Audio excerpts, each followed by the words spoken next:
Kaiju number 8's episode 4 picks off where episode 3 left off, with Kafka informing Hashina that he has no intention of quitting. Reno assures Kafka that he will support him as Kafka gets to his feet.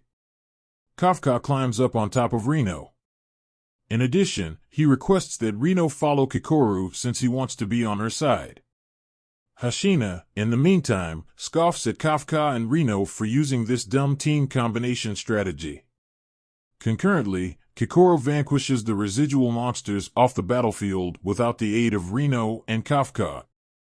Every participant is notified by one of the exam staff members that this exam stage is over. The exam staff also intends to send in medics to assist the injured competitors. When they return to the observation room, Mina and Hashina praise Kikoru's abilities. We also find out that Kikoru is the daughter of the General Director of the Defense Force. Kikoru hopes that her performance on the battlefield will be sufficient to win her father over.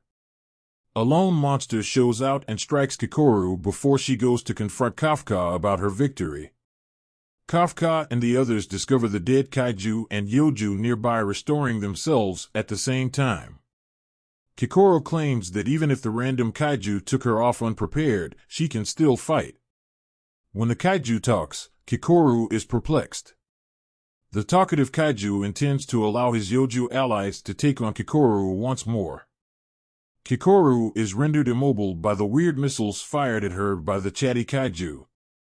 Hashina and Mina are notified by the exam staff about the odd activities taking place on the testing grounds in the interim. Send the drones to the testing grounds, activate the recovery shields, and provide her with a live video feed are all commands from Mina to the staff. She also commands Hashina to accompany her to the testing grounds. As this is going on, a siren goes off across the testing grounds, telling everyone being examined to head for the closest shelter. Kikoru defies the directive and attempts to combat a charged-up Hanju. She is knocked into a wall by the Hanju as it advances. We immediately find ourselves in a flashback. In it, Kikoru receives a message from Risa, one of her pals, informing her that she has topped the Tokyo Neutralization Middle School acceptance list.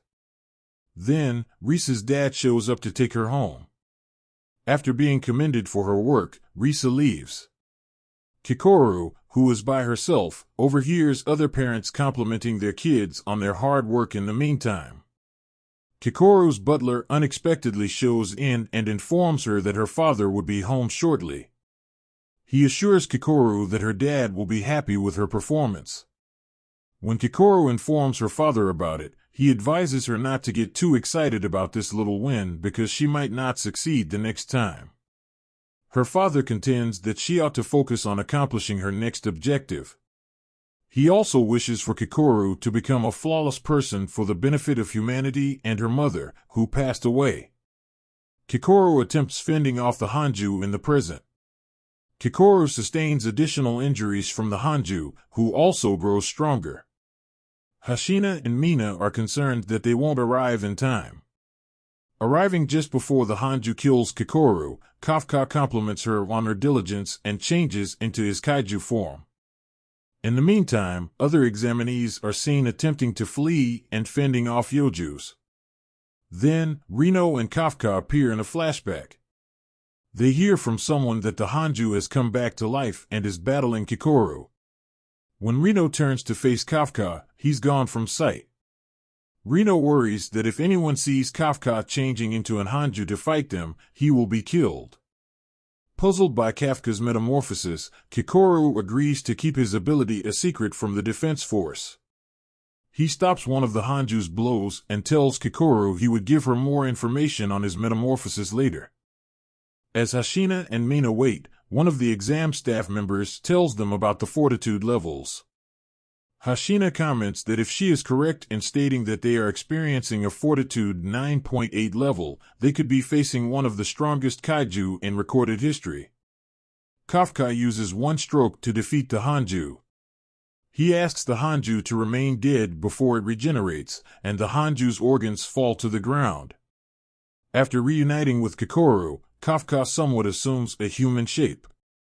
After giving Kikoru a brief round of applause, he warns her not to put herself in danger. When Reno shows up, he tells Kafka the same thing. Kikoru passes out as the two quarrel about the circumstances. Afterwards, Mina, Hashina, and additional Defense Force soldiers show there to investigate the Hanju's remains. Reno, Kafka, and Kikoru arrived at the surgery room, as we find out from a member of the exam staff. Hashina and Mina talk about potential causes of this problem. Mina gives the order to transport the disposal and investigation unit to the testing location with her allies in the Defense Force. Hashina and Mina will take out the remaining monsters in the interim. Later, in one of the surgery rooms, Reno and Kafka discuss their recent experience going kaiju hunting. Mina listens in on Kafka and Reno's conversation from a distance. Mina unexpectedly approaches the two in their room. She expresses gratitude to Reno and Kafka for saving Kikoru and escorting her to the operation room. Kafka stops himself before he can stop Mina from leaving. When he gets to be an officer, he wants to properly confront her. Hashina sees Kikoru afterwards. Even though Kafka was the one who actually defeated the Hanju, Kikoru assures Hashina that she did it. The chatty kaiju from before is then seen trying to use his cell phone to contact his ally. When his ally answers the phone, she inquires about the chatty kaiju's current whereabouts. The talkative kaiju transforms back into a human. This human enters the restroom, leaves, and chats with a couple of the kaiju cleaners. The kaiju cleaners are left wondering what happened to Kafka and Reno as the episode comes to a close. The review of the episode. By the end of this chapter, Kafka had finally had enough of the nasty remarks he was subjected to from both staff and examinees. Even though he won easily, Kafka showed that he could grow to be as strong as any examinee in the field of combat. However, neither the story nor the visuals of Kafka's win will appeal to followers in the same way. The reunion of Mina and Kafka will also seem unimpressive to fans. While Kafka's choice about Mina is commendable, some may contend that given how long it has been since the two spoke, it would have been wonderful if they had spoken for a little longer. We can only hope that these two characters will have more insightful conversations in the future. This episode also gives Kikoru's character a fair amount of attention. Although her goals and origins are unoriginal, people will nevertheless value the story for giving Kikoru a deeper meaning. She was trustworthy, as seen by her decision to keep the truth from Hashina, which was also heartwarming. Not only did this demonstrate Kaiju number 8's unique twists regarding the identity of the chatty kaiju, but it was also entertaining.